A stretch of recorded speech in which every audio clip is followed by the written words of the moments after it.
그들이 먹을 때 이르시되 내가 진실로 너희노니 너희 중에 한 사람이 나를 팔리라 하시니 그들이 몹시 근심하여 각각 여짜오되 주여 나는 아니지요. 대답하여 이르시되 나와 함께 그릇에 손을 넣는 그가 나를 팔리라. 인자는 자기에 대해 기록된 대로 가거니와 인자를 파는 그 사람에게는 화가 있으리오다. 그 사람은 차라리 태어나지 아니하였더라면 제게 좋을 뻔하였느니라. 예수를 파는 유다가 대답하여 이르되 라삐여 나는 아니지요. 대답하시되 내가 말하였도다 하시니 그들이 먹을 때 예수께서 떡을 가지사 축사하시고 떼어 제자들에게 주시며 이르시되 받아서 먹으라 이것은 내 몸이라 하시고 또 잔을 가지사 감사기도 하시고 그들에게 주시며 이르시되 이것을 다 너희 마시라 이것은 제3을 얻게 하려고 많은 사람을 위하여 흘리는 바 나의 피 곧 언약의 피다. 그러나 너희노니 내가 포도나무에서 난 것을 이제부터 내 아버지 나라에서 새 것으로 너희와 함께 마신 날까지 맛이 아니하리라 하시니라. 아멘. 못 찾았어요? 찾았어요? 아직 내가 너무 빨리 읽었습니다. 성경을 보고 우리가 같이 생각하는 게 좋습니다.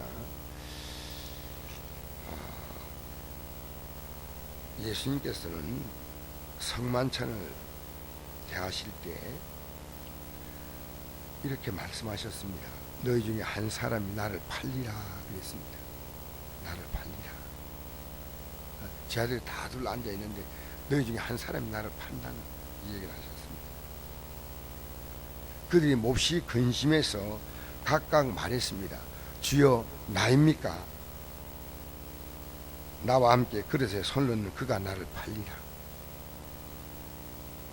그러면서 이렇게 덧붙였습니다. 인자는 자기에 대해 기록된 대로 가거니와 인자를 파는 그 사람에게는 화가 있으리오다. 그 사람은 차라리 태어나지 아니하였더라면 제게 좋을 뻔하였느니라. 태어난 게 오히려 재앙인 거예요. 그러니까 유다가 말했습니다. 가룟유다가 라삐여 나는 아니지요 이랬습니다. 대답하시되 내가 말하였도다 하시니라. 그런데 자, 이 가룟유다는 예수님과 지금 대화를 하면서 그 말을 듣는데 다른 제자는 가룟유다인 것을 못 알아봅니다. 그들이 먹을 때 예수께서 떡을 가지사 축복하시고 떼어 제자들에게 주시며 이르시되 이것을 받아 먹으라. 그 잔을 가지고 또 감사기도 하고 이것을 다 마시라. 이것은 제3을 얻게 하려고 많은 사람에게 흘리는 바 나의 피 언약의 피다. 이러시되 자 여러분 우리는 하나님께서 우리를 이 땅에 보내실 때 하나님의 모든 생명의 계획이 있습니다. 가룟유다가 예수를 팔기 위해서 이 땅에 온 사람은 아닙니다. 그것은 그 스스로가 선택하는 것입니다. 여러분 지금까지 살아오면서요 하나님은 여러분에게 선택할 수 있는 기회를 줍니다. 기도하는 것도 선택입니다. 그죠? 하는 것도 선택이고 안 하는 것도 선택이고 예배당에 나오는 것도 선택이고 안 나오는 것도 선택입니다. 열심히 충성하는 것도 선택이고 또 내 마음대로 하는 것도 선택이에요. 그래서 하나님은 에덴 동산에서 아담에게 선악과를 먹지 말게 하라고 해요. 근데 강제로 먹지 않는 게 아니고 먹을 수도 있고 안 먹을 수 있는 거예요. 근데 먹으면 하나님의 계획은 먹으면 쫓겨나는 거예요. 반드시 죽는 데 있잖아요. 먹으면 쫓겨나요. 우리 하나님께서 우리 인간의 기도로 모든 것이 바뀌어진다. 하나님께서 기도로 바꿀 수 있는 것도 있지만 못 바꿀 수 있는 것 절대로 안 바뀌는 게 있습니다. 그것은 뭐냐면요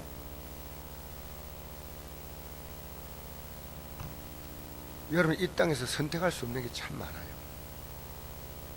내가 부모를 선택할 수 있습니까? 내가 성별을 선택할 수 있습니까? 내가 태어나는 나라나 지역을 택할 수도 없어요. 한 우리가 이 땅에서 태어날 때 하나님은 우리 인생을 결정을 하고 태어납니다. 단지 결정 못하는 것 하나가 있습니다. 그것은 내가 믿을 것이냐 안 믿을 것이냐.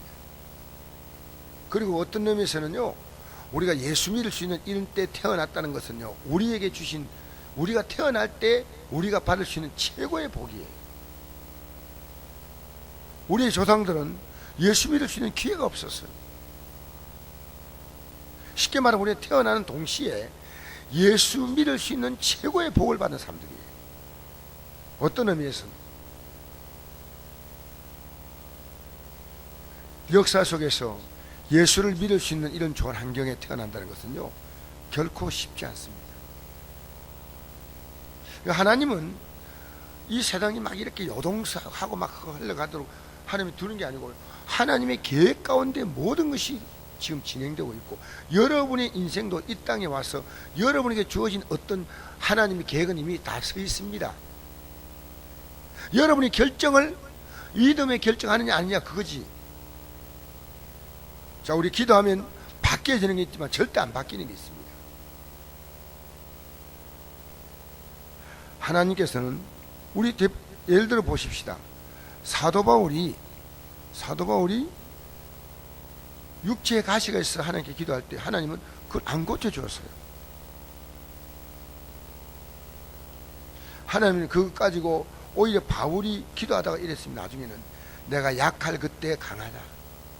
그리스도의 능력이 내게 머물고. 왜? 내가 주님을 계속 바라보니까, 계속 의지하니까. 조은덕 집사가 나한테 이런 얘기 하더라고요. 자기가 통증이 너무 많이 와가지고 하나님께 막 기도했대요. 하나님, 나의 통증 좀 고치. 근데요, 기도를 해도 도저히 통증이 안 묻더래요. 약을 써도 안 묻. 그래서 실막 부해가 나고 막 원망이 들더래요. 내가 이렇게 기도하는데 하나님은 안 났나. 그런데 그 다음 날인가 말씀을 듣는데 이런 말씀을 들었대요. 저는 기억이 잘 안 나지만은, 하나님의 주권 안에 인생이 있다는 거야. 아, 하나님의 주권 안에 우리 인생이 있구나. 그 주권을 내가 순종을 해야 되겠다. 그 여러분, 우리가 지금 이렇게 역사가 흘러가는 그 흐름 속에 하나님 방관자 아니에요.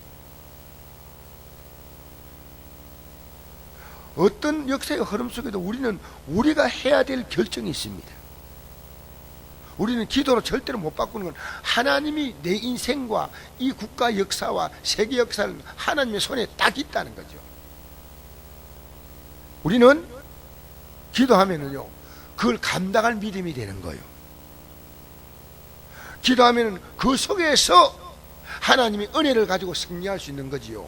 우리가 뭐 확확 못 바꾸는, 하나님의 계획은 그냥 무서운 속도로 흘러가는 거예요. 그리고 어쩌면 내일 주님의 공중에 임하실지 몰라요.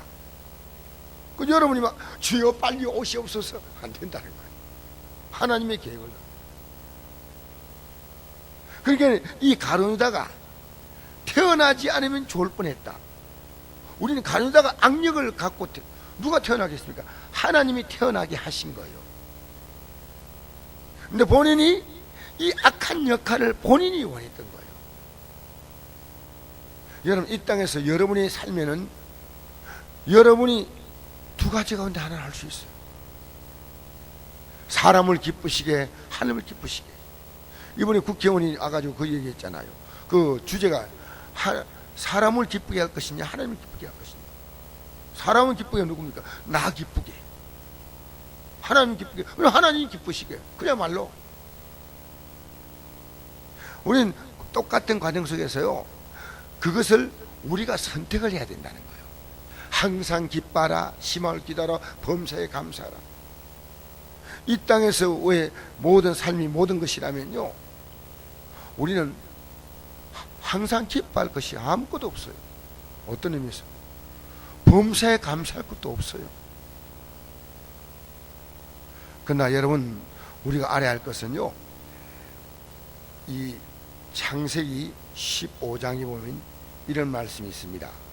창세기 15장 13절에 하나님이 아브라함에게 이렇게 말씀하십니다.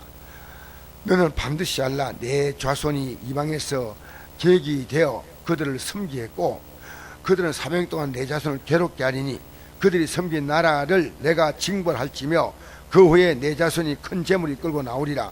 너는 장수하다가 평안히 조상에게 돌아가 장사될 것이요 내 자손은 4대 만에 이 땅으로 돌아오니 이는 아모리 족속의 제약이 아직 가득 차지 아니함이니라 하시더니, 하나님의 계획은요, 아모리 족속의 죄가 차는 것이 하나님의 시간이에요. 왜? 그냥 쫓아내지 않습니다. 죄가 있기 때문에 자기들이 이루어놓은 아모리 땅에서 쫓겨나는 거예요. 하나님은 400년의 시간을 분명히 말씀했거든요. 이거는 못 바꿔요. 여러분의 인생은요, 못 바꿔요. 바꿀 수 있는 거 하나입니다. 예수 믿는 것은 여러분 바꿉니다. 할렐루야. 그리고 기도하면요, 하나님이 여러분이 준 그 환경에서요, 여러분의 최상의 삶을 살게 만드시는 거예요. 여러분에게 충분히 예수 믿을 수 있는 시간과 충분히 하나님의 뜻을 거역할 수 있는 시간이 주었습니다. 제가 어떤 목사님의 그 모든 교인들과 함께 목사님이 이런 결정을 한 그 글을 읽어봤어요. 목사님이 어떤 자기 교회 신앙 고백이에요. 신앙 고백 가운데 어떤 고백이 있냐면요, 목사님이 우리는 자살이 하나님 앞에 제약임을 분명히 안다. 구원의 은혜를 아는 성도는 스스로 자기의 목숨을 끊을 행위를 저지르지 않는다. 뭐 이런 건데, 특히 이분은 이런, 우리는 교회 내에서 기독교적인 모습을 띠고 침투하는 세속적인 유행에 대해 민감하게 경계하는 사실을 가진다. 무분별한 종교적 음악, 악기, 춤, 연극 등이 예배 가운데 도입되는 것을 용납하지 않는다. 과연 여러분, 우리 모든 교회 생사가요, 저 앞에 발표하는 사람, 성탄들 있잖아요, 주도감들 있고요, 이 발표하는 모든 사람들이요, 정말 그들의 중심이 하나님을 기쁘시게 하기 위한 것이냐, 아니면 하지 말라는 거예요. 이게 이 교회에서, 그 다음에 소위 3S, 스크린, 영화, 비디오, 텔레비전, 스포츠, 프로 스포츠, 격투기, 섹스 관련된 모든 다마나 모든 방송에 대해 경계를 유지해야 한다. 이런 것들에 빠지는 것은 경건 생활을 해치게 된다는 사실을 항상 인식한다.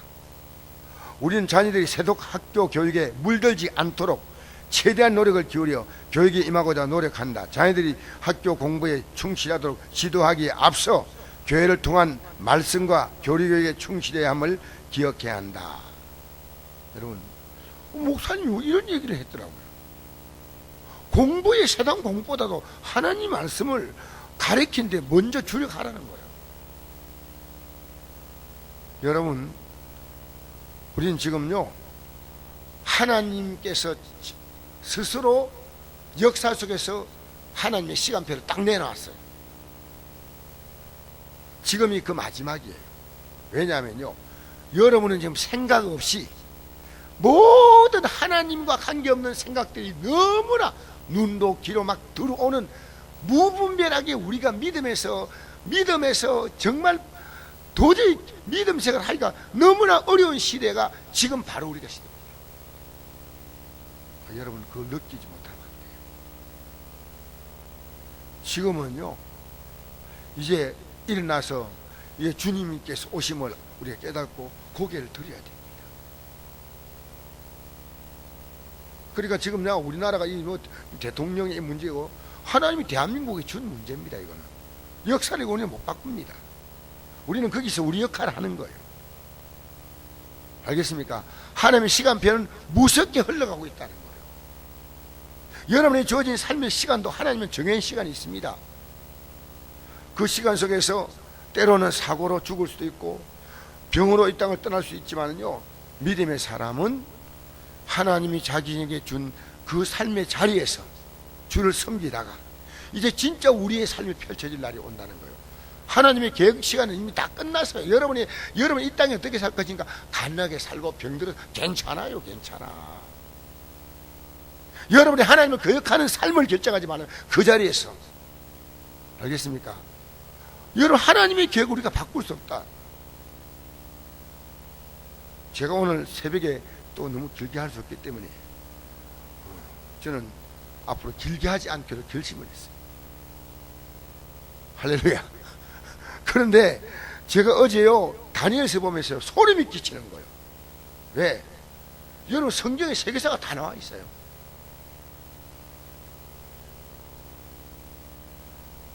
앞으로 세계사가 어떻게 진행되고 있다는 걸 다니엘이 보여주었는데, 역사보다도 성경은 너무 앞서갔고, 여러분, 성경을 가지고요, 지나온 역사를 보면요, 성경은 역사고, 그 성경은 가지고 미래를 바라보면 예언이 되는 거예요.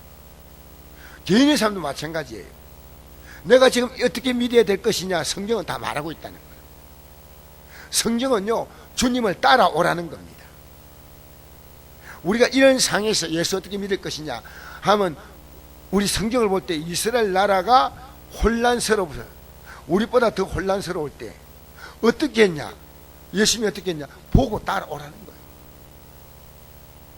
그리고 우리는 기도로 모든 거 다 바꾸는 게 아니고, 기도하면요, 하나님이 내 마음과 내 생각을 하나님이 주장해 주셔요. 그리고 거기서 우리가 할 수 있는 최고의 삶을 누리게 하시는 거예요. 그래서 하나님이 복되게 하다고 꼭 좋은 거 아니에요. 환경이 좋아지는 것이 오히려 우리에게 재앙이 될 수 있어요. 그러니까, 그러나 우리는 하나님이 뜻대로만 살면요, 어떤 환경을 만나도 괜찮아. 여러분, 요셉의 삶이 행복했다고 말해서는 안 됩니다. 가장 그 인생이 빛날 시기에 그는요, 너무나 비참하게 살았잖아요. 다윗의 삶도 다 사울에게 쫓겨다니면서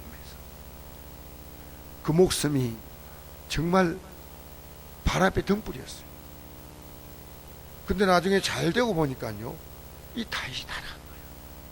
잘 되니까, 여러분 성경 보시면 잘 되니까 다 타락하는 거예요.